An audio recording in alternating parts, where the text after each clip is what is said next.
على النبي الكريم سبحانك لا علم لنا إلا ما علمتنا إنك أنت العليم الحكيم ولا حول ولا قوة إلا بالله العلي العظيم رب اشرح لي صدري ويسر لي أمري واحلل عقدة من لساني يفقهوا قولي abokan aiki da shugabannin kungiyar marubuta ta Najeriya reshen jihar Kano ya'ya da kanne assalamu alaikum wa rahmatullah. To da farko wurin kwankwashi kan shugaban taro jiya sun daraja turanci sun samo masa inji generator sun samo masa projector sun haska fili kowa ya gani, amma yau Allah sarki Hausa marainiya ita ce ba ta da generator ba ta da projector ba ta da majigi. To na kwankwashi kai saboda haka ina son watan gobe in za a yi Hausa a yi mata kamar yadda aka yi wa turanci. Yawwa kwasan ma hadda shugaba murabus kwarai kwa. Alhamdulillah, abinda aka nemi na yi magana a kai shine iya zance, iya magana wato a cikin turanci mukan kiran shi public speaking, wato magana ce da ta shafi abinda ake kira soft skills. A harkar rayuwa akwai hard skills akwai soft skills. Hard skills shine ka koyi kafinta ko ka koyi injiniya ko ka koyi gyaran kwamfuta, wani abu ne wanda za a iya tabawa a ce gashi kana aiki. Soft skills kuwa shi ne wato abubuwan da za ka iya amfani da su don rayuwarka. Alal misali iya zance, iya rubutu, misali iya zama da mutane, iya wato sasanta mutane idan an samu sabani, reconciliation, irin su negotiation. Ya za ka fasara min albashin? Ya za ka fasara min negotiation? To negotiation da su yawa da su duk irin wayannan ana kiransu soft skills. To dan adam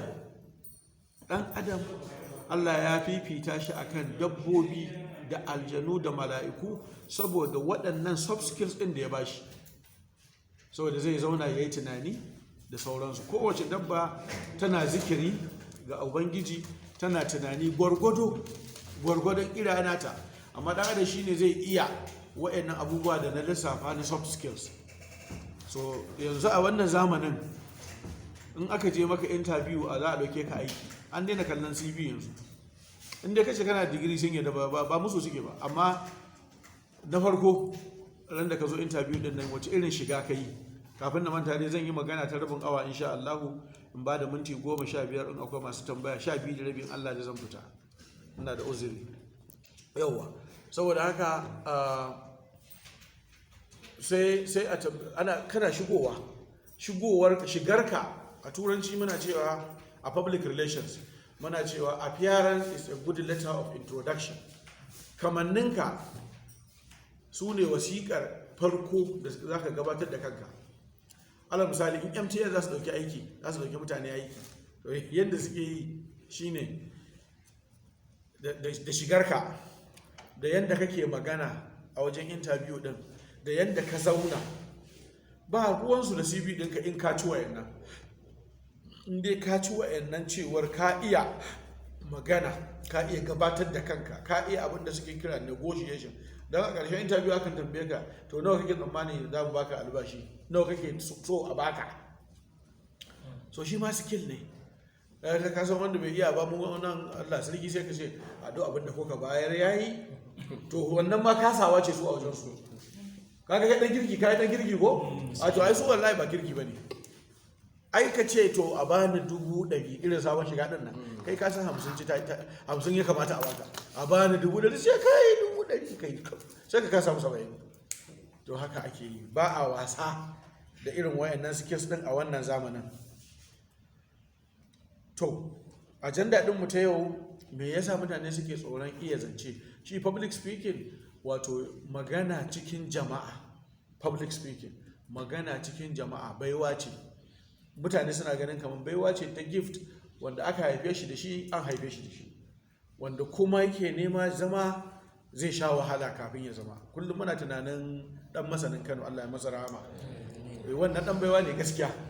A malaman Kano na kan yawan fada Umar Sani Fage ya faru ku ce di Allah ji kansa, malam Ibrahim Khalil, malam Jafar Mahmud Adam Allah ji kansa, wa'annan gaskiya a karatu yan baiwa ne. Baiwar ta ita ce ina jin duk abin da suka karanta Allah yana ba su dama su haddace shi kawai. Babu dalilin da zai sa ni ba yanda za a yi yanzu a littafan Moscow in ce ka dubo chapter ta kaza, ban magana ba, ban duba littafi ba, dubo chapter ta kaza, shafi na kaza, sakin layi na kaza, za ka ga kaza, wallahi ba zan iya ba, kuma na karanta. Amma su za ka ji sun ce haba ka duba sahihu muslim babin kaza, hadisi na 3,300, ba ma wai 3,000 daidai ba, 3,227, kaga wannan odd number. To in ban da baiwa ba wanda, to su irin wayannan zaka iya cewa akwai baiwa gaskiya. Kuma yanzu na yi karatu a gaban malam Ibrahim Khalil tun daga 1985, kaga shekara 36 na sa fiqh sunna a gabansa, na yi bulugul maram, shekara 36 ba yau bace, 86 ina karatu a gaban malam Ibrahim Khalil. 83 shekara 38 ina makarantar dare ta Ali bin Abi Talib, malam Umar Sani Fage ya faru ce yana karantar da ni fiqhu da nahwu da sarfu da sauransu. Kai daga nan zaka san cewa yanzu shekarunsu, yanzu misali mutum ya koyar da kai shekara 40 da suka wuce, kuma kai ka san bai 70 ba, ka san yaushe tare wannan karatu. Da shi na Ibrahim Khalil mun sani babansu gidan sai da littafai ne, saboda haka kullum a cikin littafai yake. Saboda haka in mutum yana sai da littafi, me amfanin sa bai karanta ba?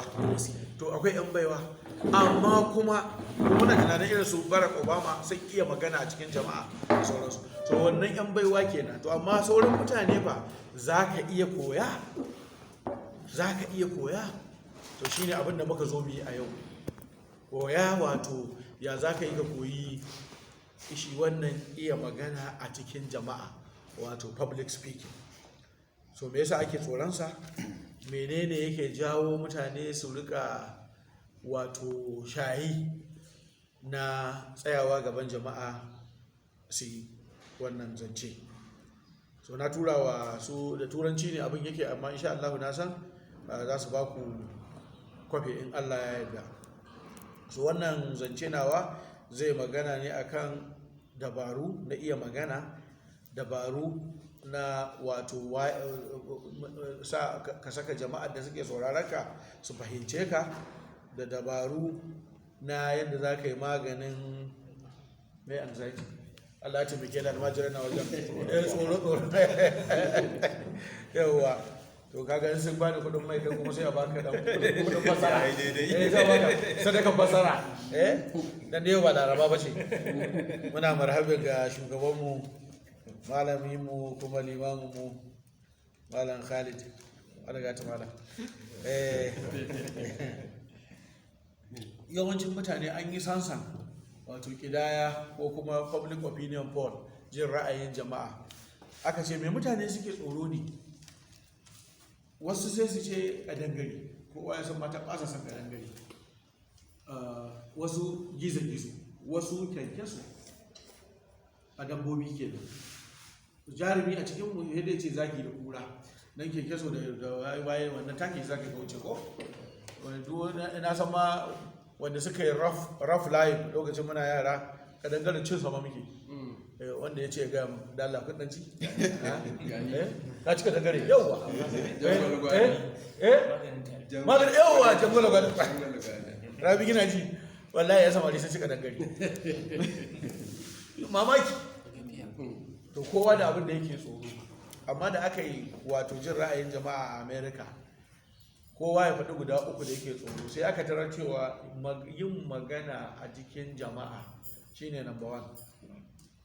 Kowa yana gudun a kira shi a ce zo ka yi magana a cikin taro. Sai daidai 'yan siyasa suna magana a cikin taro, duk da yake dai rabin zancen ƙarya ne. Yawwa, malaman makaranta mu bai wadda Allah ya mana kenan. Idan kana koyarwa yau da gobe za ka saba, yau da gobe, har tun kana tsoron ma har ka dina. Na biyu kenan, sai 'yan jarida. Alhamdulillah ne? Aliyu? Oho, doki. Oh, mace ba ne. Saboda haka 'yan jarida su ma dole ai sana'ar su ta saka dole su magana, saboda haka waɗannan sana'o'i uku 'yan siyasa, 'yan jarida, malaman makaranta, magana ta zama wajibi a kansu a cikin jama'a. To kowa zai iya magana, amma waye zai iya magana ya isar da sabo? don za ga mutum ya yi magana amma ba ta biya bukata ba a fahimce shi ba. To kuma shi iya magana bai da alaka da wani abu da yake damu. Ƙarar misali a ce kana ina wadda akwai wani yayanmu abokin wana ne sosai, tare suke aiki a NTA, ya tafi ingila ina kyau zaton 1980 ya tafi ingila, kan na faɗi sunansa da yawa mutane sun sani. Yana da ina a NTA yake aiki, yana rahoto sai an ta editing saboda inarsa kan a yanke inar da sauransu. Yawanci baya yin live broadcast. Abinda na tuna dai shine zaben 1979 na Shehu Shagari, shi ya bada rahoto daga I think wata ko kasa Hadeja ne ya kawo NTA. So shi kenan sai BBC suka dauke shi aiki. A lokacin ba wanda yake so ya je BBC. Lokacin sai BBC su zo da takardun aiki. BBC London ba su zo da takardun aiki, su zo NTA Kano, Radio Kano, su je Radio Kaduna, don Allah zo kai mana aiki a London. Wallahi sai mutum ce jab je sanyi ya karni. Su Usman Muhammad su suke gaya mana wannan. Mu je sanyi ya kanmu, saboda albashin Ingila a lokacin fan 2000 ne misali. Albashin Najeriya naira 5,000 ne, ya fi na Ingila. Saboda kudin gaske ne na kucin. Baban gida bai hau ba. Ƙwarai kuwa devaluation shi kashe ƙasa. Babu dalilin za a devaluation. Lokacin nan ka je wafa za ka canji dala ɗaya sai 6 za ka bayar. Kwabo 60. In kana neman dala 10 sai ka bada naira 6 a waka. Darajar naira ta kai. Saboda haka ɗan Najeriya dan ka kira shi ya tafi London illa kawai ya yi canjin gari. Usman Muhammad ya ce kai ce zan yi kan mutum da kyara suka samu Usman ya tafi London. Ko 1978 ne ko 79. To shi wannan yayin namu da ya je da aka yi masa interview suka ga yana ina, wannan bai hana su dauke shi aiki ba, saboda sun san yana da talent. Ana zuwa aka saka shi a wani abu da ake kira speech laboratory. Ba lura aka yi masa ba komai ba. Ita ina is a problem of the nervous system. Nervousness ne ba cuta ba ce. Sai aka koya masa yadda zai faɗi haruffa ta yadda misali tuni mu musulmi muna da wannan hikimomi. Alal misali ka ji mutum ya ce Allahu Akbar Allahu Akbar, yadda za ka riƙe numfashin nan, to mu musulmi muna da shi dama. Da haka karatun Qur'ani sauransu mutum ya ja doguwar aya ka ji ya dire ta bai numfashi ba. To duk wannan hikimomi ne na speech laboratory. Turawa su ba sun gano, domin sai suka kimiyyantar da nasu. So ana koya wa mutane yadda za ka faɗa abubuwa. Ina koyar lokacin da ni nake koyar da speech, ina koyar da public speaking, kuma ina koyar da speech communication. Abubuwa ne daban guda biyu. Speech communication shine makharijul huruf, ya za ka fitar da kalmomi, ya za ka sa Bahaushe ya daina cewa people ya ce people, ya za ka sa Bayarabe yanzu ya ce ido kada ya ce hi, my hi, ko ba haka ba? To irin wannan. Ya za ka ce Inyamuri bai daina magana ta hanci. Duka wannan da ni da Dr. Almajir duk muna cikin ɗalibai mun san irin wannan abubuwa. To a cikin harkar aikinmu wajibi ne. Saboda haka kankace menene wannan kan ya fara labarai sai ga yayanmu mai ina tar yana karanta labari. So mahallin shahid dai shine dukkanmu muna da buƙatar yin magana da ɗan jarida, da malamin makaranta, da marubuci, da ɗan siyasa, da duk wata sana'a, kai har ɗan kasuwa ma. Negotiating skills, wato iya magana shine zai convincing, shine zai tabbatarwa customer ɗin kai sai kayanka. To wanda ba su iya magana ba sai su hada da wallahi kuma an tsine kai karya kan kasuwanci. To wa'annan su ne 'yan dabaru da muke farawa da su.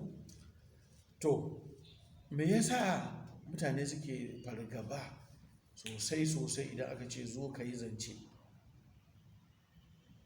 To to abin da yake faruwa shine mutane suna cewa watakila masu sauraro na ba za su so abin da zan faɗa ba, musamman za ka faɗi gaskiya tana faruwa irin wannan, irin ba za su saki jiki da kai ba. Na biyu kuma watakila abin da aka baka kai magana a kai ba inda ka kware ba ne. Shi yasa kullum nakan gaya wa ɗalibai na, idan an gayyace ka taro kai musu jawabi, ko taron misali a ce 'yan sakandaren rano fitar shekara 1990 za su iya kiran ka taro, ko taron ɗalibai likitoci kamar yadda aka gayyace ni wata rana, ɗalibai likitoci suna so musu magana kan kaza kaza kaza, ba zan tashi ce hikima ita ce ka yi abin da za ka iya.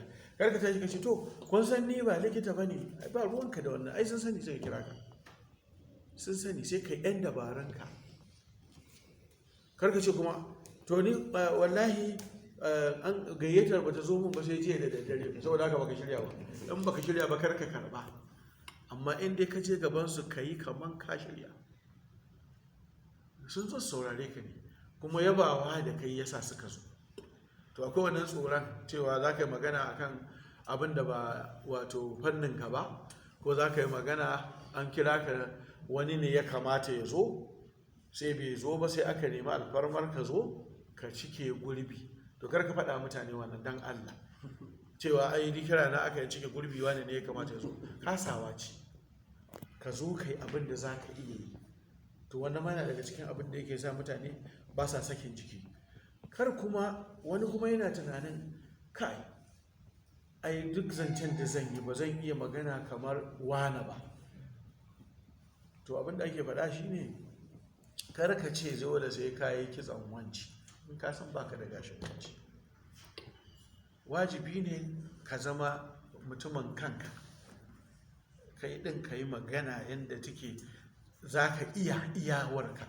Kar ka ce a so nake sai na zama kamar ɗan masani a iya zance, ko Obama, ko wajen waka sai na zai kuma Shata ko Michael Jackson, ko wajen karatu sai na zama kamar Malam Jafar ko Ibrahim Khalil. Duk wannan ba naka bane, kowa da abin da Allah ya bashi. Shi yasa ai musulmi muke da wani advantage, wanda yake da naira 100,000, wanda yake da naira 100, wanda yake da naira 100 ya ba da naira 10, kashi nawa bisa 100 ya bayar? 10% ko? Wanda yake da naira 1000 ya ba da naira 90, ya ba da 10%? Amma kudin da ya bayar ya fi yawa,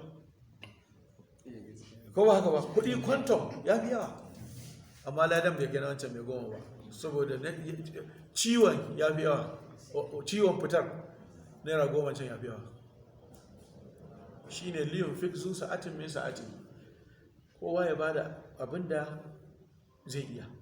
To haka ma a zance, iya zance, kowa ya yi abin da zai iya. Kar ka ɗauki gaban gaba da cewa kai sai ka burge, sai ka je kuma ka jawo abin da ba shi kenan ba. Ka yi iya naka, kar ka rika hangen nesa, hango wato wani can daban. Saboda haka akwai wasu dabaru guda 7 wanda wani marubuci wai shi Richard Ziyoli ya zana su, yake ba da shawara duk wanda yake Allah ya sa zai zama a cikin mutane masu yi wa jama'a jawabi.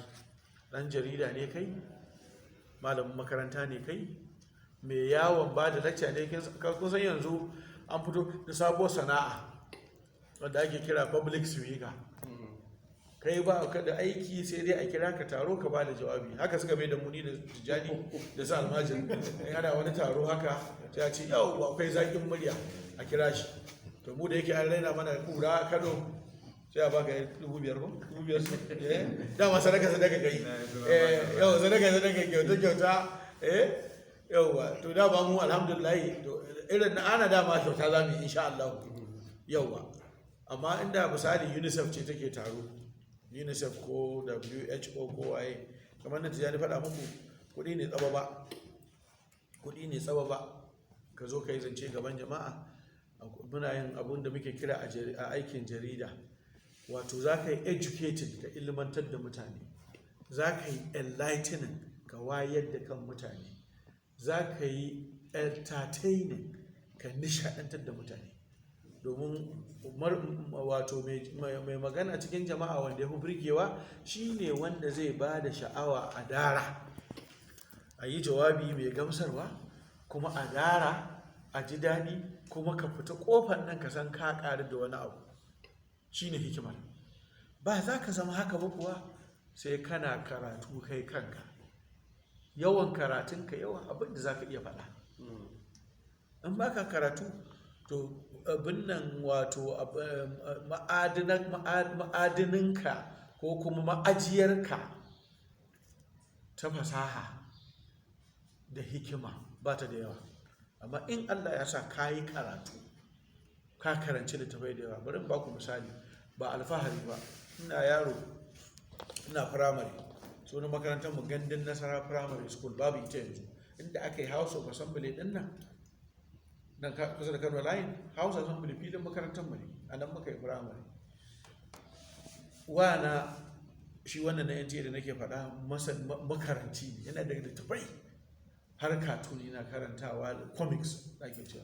So na koyi karatu a wajensa sosai. Sai kuma baban wani abokinmu wanda yanzu abokin nan permanent secretary ne, shi kuma yana sayan wata mujalla Reader's Digest tun 60s, tun muna firamare a 70s, sai in je in zauna in ta karanta tun bana ganewa. So duk alhamis da babu islamiyya, in muka taso daga firamare, ina da keke sai in tafi labararin cikin birni. Wannan labararin da ta dawo nan lokacin tana kofar Nasarawa, sai in tafi wato children's section. Ba alfahari ba, alhamdulillah, children's section ina jin na kusa karance da tafan wajen nan a cikin shekaru kamar 10-20. Kullum na je duk littafin da na karanta zan saka tsinken ashana a inda na tsaya in mayar da shi. Alhamis daga azahar har magariba in za a rufe labirari wajen karfe 6, sannan hauki kina Allah gida. Alhamis, juma'a haka.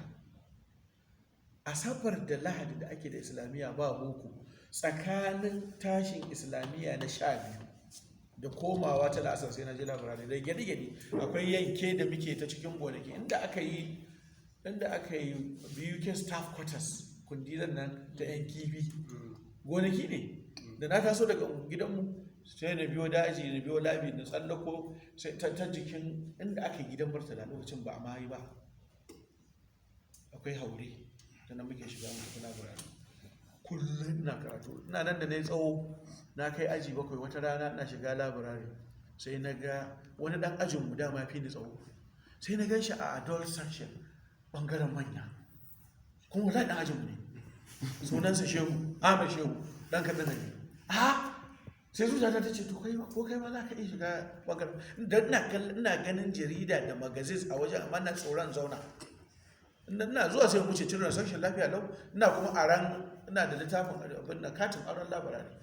Ina jin angonmu ne na fara katin aron labirari, saboda wato mentoring yana da yake harkar littafai, yana karance. Wannan mentoring din is very important, very very important. Tarbiyya ce. Yake nan sai na ga Shehu ya zauna a labirari, sai na lura ya sako zulumbu, sai na ɗauka cewa zulumbu tana sa kai tsawo. Ko ba ka ba? Wallahi shi ma ni ma sai na sako zulumburan nan. Na zo a sadaf wallahi malam, manya suna zaune suna karanta jarida, ana ta hira, ana jin daɗi. Kawai ni ma sai na samu kujera sai na zauna, na kalli attendant mai labirarin nan, na ga bai kalle ni ba. Na kuma kallon nan gefen, na ga wanda ya magana, zulumbu ta yi aikinta da hula. Ina jin na aji 6 ko aji 7 a firamare, lokacin 7 muke yi. Na ɗauki jarida na karanta, daga ran nan na ritaya daga children's section. To babban magana a lokacin nan shine na taɓa aran littafai. Akwai abokinmu wanda ba a sa shi a makaranta ba sai daga baya. Gardi ne ya zo karatun almajiri daga ƙasar Gaya, muka girma tare da su, ya girme mu, ya haddace Qur'ani, ya yi kaza ya kaza. Wata rana kawai sai ya zo ce mu, to so da in na aro da tafin labirare ina karantawa, sai ya ce ba na ga hotuna, tunda bai iya karatu, sai ya karba yana karanta hotuna. Ina ji a lokacin duk ba za mu fi shekara maybe 10, 11, maybe around that time. Amma a lokacin nan na hawa keke na je library.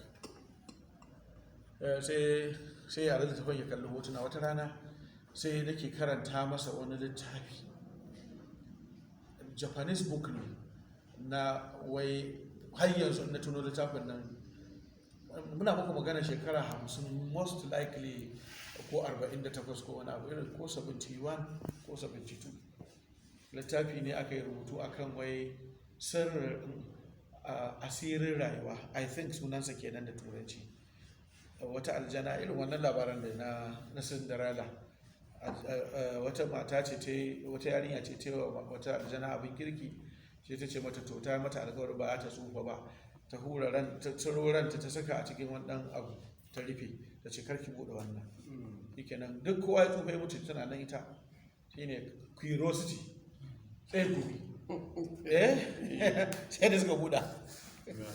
To shi nake karanta masa da labarin nan, sai ya ji daɗi, sai ya ce dan Allah, mahaifina headmaster ne, sai ce dan Allah kai ne wajen malamin da ya sani a makaranta. Ya yi hadda fa ya fara sai da rake, ka san sana'ar sai da rake yayi an girma, yana sai da rake, yana dan kodi, yana sai da dan kunne, duk abubuwan da manya yana yi. Wallahi maka kai shi makaranta, kai yanzu dai takaita muku labari, ya ritaya as headmaster tun da ya girme mu dama, kuma master sai kullum na kan faɗa, ba na faɗin sunansa, amma sai na faɗi wato cewa idan besfa na ya lalace ina jami'a, ni malamin jami'a ne, na koyar da shi. Ya zo ya shiga firamare, sai muka yi malam ya masa interview, mahaifina sai suka sha aji 4, saboda wanda ke da Qur'ani Allah ya buɗa masa, ya shiga aji 4, ya kai aji 6 sai aka sashi kuma entrance yayi, aka kai shi Hadeja Arabic Teachers College. Amma da yake wato da matsala, wai sai ya manta cewa akwai abokin baban abokin mutumin Hadeji ne, mun manta dan Hadeji ne shi, Garba na fada sunansa, Garba sai ya je wajen shi wannan baban abokin namu, ya ce don Allah a canjo ni daga Hadeja. Sai ya ce a me Hadejan taimaka, sai ce ba na son garin, ya manta dan Hadeji ne. Fashe da dariya, gidan da aka canjo shi aka da shi Gwale. Ya gama makarantar nan, ya samu teaching, ya je NCE, ya je ya samu direct entry, ya yi digiri. Allah da iko ne, in Allah ya rufe ka da arziki za ka yi shi. Yanzu kwanan nan bana da yake ya girme mu da shekara 2-3 haka, ya yi retire at 6 years, ya yi masters ɗinsa, alhamdulillah. So ina a littafi wata rana da ɗaya daga cikin littafan laburare, mahallin sha da nake so in faɗa mutane game da yawan karatu. Wato sai ya zama na cewar na aro littafai, akwai wata yarinya yar islamiyyar ita dai ba ta fi shekara 7 ba. Ka san when you are growing up kana yaro, ai kowa da soyayya tun a lokacin kake ji a ranka. Ita yarinya suka zo sun taso daga cikin gari ne, suka dawo unguwanmu, sai aka saka ta islamiyyar mu. Saboda haka na aro littafai sai ta rika ara, sai ɗaya littafi ɗaya bata a gidansu, na rasa inda zai ba yadda zai, sai aka yi sunan abin nan overstay, littafi ya daɗe ban bayar ba laburare, sai aka rubuto wasiƙa daga laburare. Wannan ganin sai labari ina kyautar da 1974 ko 75, sai aka rubuto daga labari cewa wani ya ara littafai kaza, yau sun yi kwana kaza, saboda haka kullum kwabo ne lokacin ƙarin kwabo. Tunda kudin makarantar mu na rana silai ne, silai shine kwabo 12, a kwabo 10, tunda an yi naira lokacin 1973 aka yi naira, sai aka mai da shi decimal, ya zama kwabo 10, 100, 1000. Amma da silai kwabo 12 na ciki, kwaban nan ba karama abu bane. Da aka rubuto aka ce saboda aka yau kwana 30 kwabo 30, ba karamin kuɗi bane. Wata aka zo headmaster, Allah ya ji kansa, malam Sarki Lawan ya kasa, kafin ya rasu na yi aiki da shi, saboda abin da ya min ina yaro ne ma sai da na mayan masa ina aiki, na zaman da shi ɗaya daga cikin advisors ɗina a DDC a program ɗin da na yi malam shekaru. Shi kenan ala ru'usul khala'iq, abin da ake cewa da na za a kira ka a cikin taro, wasiƙar da aka aiko daga labarari, sai da aka zo taron assembly, yadda masa ba sai ɗauko takarda ya karanta ba, ashe ya kirawo shugaban labarari ya zo. Shugaban labarari ya zo, wato in zan baku labarin wato mentoring, yadda ake mentoring mutum, dan akwai labarin nan katina, labarin yaro da ya saci agogon da ta yawo a wasa, ya saci agogon wani dan uwansa dan aji, aka tsare aka yi caji, aka samu agogo a aljihun wani. Wannan labarin da aka samu agogo a aljihun wani, malamin bai magana da ya sa kowa ya rufe ido, kowa ya rufe ido da ya dauko agogon nan, sannan ya ce kowa ya zauna, kowa ya zauna, aka bude ido ya mayar wa mai agogo agogonsa, ba faduwa ya dauka ba. Shi wanda ya dauka yana ta tsoro ka faɗe shi, har ya gama makaranta ba faɗa ba. Sai bayan shekara kamar 30 sai ya gamu da wannan malamin, ya gaishe shi ya ce zaka tuna ni? A ce a ba zan tuna ka bai masa bayani, ce ni ne wanda ka saka hannunka a aljihuna ka ɗauko agogon sata. Sai ce Allah sarki, ai ban san ma wanda ya satar ba, saboda ni ma na rufe idona, ni ma na rufe idona. Akan irin wannan sai Allah ya saka shi aljanna. In musulmi ne wannan ya isa aiki, Allah sai saka shi aljanna, saboda Allah ina san irin wa'annan. Ya ce ai ni ban sani ba, da na ce ku rufe ido, ni ma rufe ido na ne, dan kan na ga waye, har abin ya shiga zuciyata. To haka yadda masta na yi mun, ya kira kowa yana makarantar nan, na tsorata. Ya ɗauko wasiƙa ya ce akwai wani yaro a nan makarantar wanda yake aran littafin laburare, gashi, ya karanta wasiƙa. Sai to jama'a, kowa zai tsammanin cewa bulala za a yi masa. Sai ya kira sunana, mahaifina malam makarantar ne dama, amma an masa canjin aiki, dan ya yawo ya je Gora ta Madobi, jiya da rama ana can, mota ta ma can na barota, wallahi da je ta ajiya mota ta tsaya yawa. Ya je ya zauna a Karfi, ya yi gandun Nasarawa, ya yi gyaɗe-gyaɗe kafin ya ritaya ya rasu. Sai ya kira ni a tsorace ina rawar jiki, sai ya ce to abin da ya sa na kira shi na karanta wannan takarda shine dan na yaba masa, na sa kowa ya koyi da shi. Ya ce a tafa masa, aka tafa. Sai ina daga ofis sai kirawo shugaban laburare, shugaban laburaren Kano State Library ya fito, ya ce kai musu jawabi akan muhimmancin karatu. Ya yi jawabi, sannan a ƙarshe sai ya ce mun yafe masa kuɗin taron, mun yafe masa littafin da ya ɓata, mun ƙara masa daga 3 ya riƙa ɗiban 5. Haba, ya karrama ni ala ru'usul khala'i. Ban manta wannan ba, sarki lawan 74 akai wannan, bana shekara 47, 1974. Saboda haka da na zama wani abu 2004, a lokacin nan an shekara 30 da abin, ni ma sai na ɗauko shi na bashi consultant a ofis ɗina. Duk lokacin da aka zo za a aiki sai ce, sai na ni boss ɗansa ne, na biyan sa da bashi, sai kasa zai gaishe ni, zai ne kasa riga shi. To muhallin shahid dai shine karatu muhimmin abu ne. Saboda haka yara na da suka girma, yaro na ɗaya yana nan tare da shi, muka zo kullum sai na, duk sati sai na kasa na buradan nan sai na kawo su. Duk da ina da littafai a gida da za su iya karanta, sai na kawo su ga littafai. Shi yasa ba yaro na da ba zai iya magana ba, saboda ya karantu.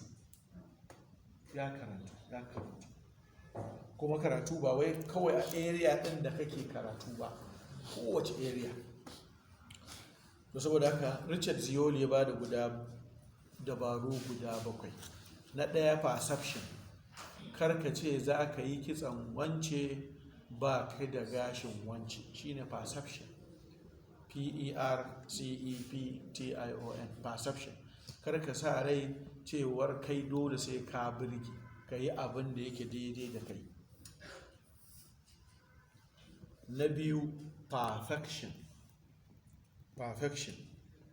Karka ce wai in kana jawabi ba za ka yi kuskure ba, kowa zai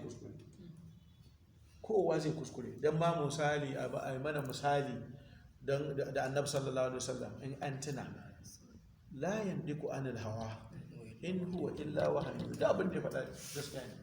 Amma in Allah yana so ya maka misali, sai ya maka da annabawansa. Annabi sallallahu alaihi wasallam ya zo Madina, shi daga Sahara yake, Makka Sahara ce, madina kuwa maruwacin waje ne fadama, waje ne ana ruwa, waje ne da bishiyoyi da ni'ima. Sai ya tarar mutan madina suna kilili. ba ku san kilili ba, shine pollination. Sai su ɗauki iri na namijin dabino su hau macen dabino su karkada sai ta yaya. Sai ya gani sai ce shi annabi sallallahu alaihi wasallam basic science ya san shi.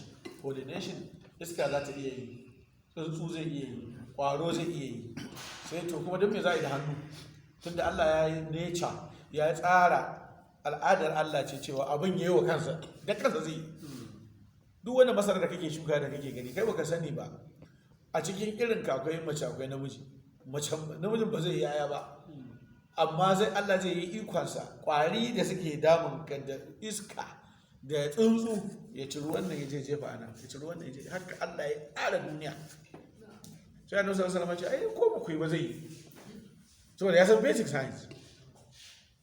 Shi kenan ba su yi ba, tunda za a yi duba da hawa ba shi kenan ba, sai dubino ya ƙiya. Sai suka da suka ce ya Rasulallah abin fa bai yi ba. Sai ce to wanda harka ce ta ilimi, ta environment.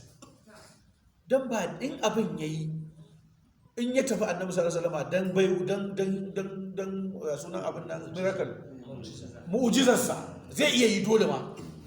Amma sai ya zama da cewa 'yan baya mu sha wahala saboda ba za mu yi effort ba, muna jiran manna from heaven abu ya haɗo mana. Kai Allah ya nufa bi dabinan bai ba, zai iya yi in yace masa yayi.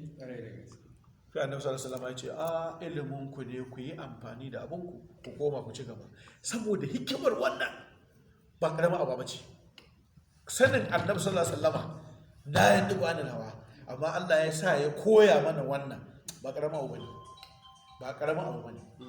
So da haka kowa zai iya, so sai aka saka shi dan tuntube a wannan dan ka gane ka koya. Kamar misali lokacin da ya zo da suwa sallallahu alaihi wasallam yakan gaya wa Aisha da Ali da Fatima da suke kusa da shi koyaushe, ya ce ina jin makakin dafin nan da aka samu. Saboda wato Allah yana so ya rubuta shi a cikin shahidai, ga shi annabi ya zama ya yi shahadar wannan poison din saboda ya samu dukkan darajoji available. Ai lokacin da aka ci wannan nama da wannan bayahudiyar ta saka dafi, ai wani ya mutu immediately, wani ya mutu kuma mata hukuncin ta kashe wancan. Amma ba abin da yawa annaba a lokacin, sai da ya zo rasuwa sai ya rika jin makakin. Saboda ana so a mai da shi human being, a mai da shi mutum, dan karkar cewa yawa shi annabi ne, saboda haka ba za ka iya koyi da shi ba. To mahallin shahid shine perfection. Karka dauka ba za ka yi kuskure ba.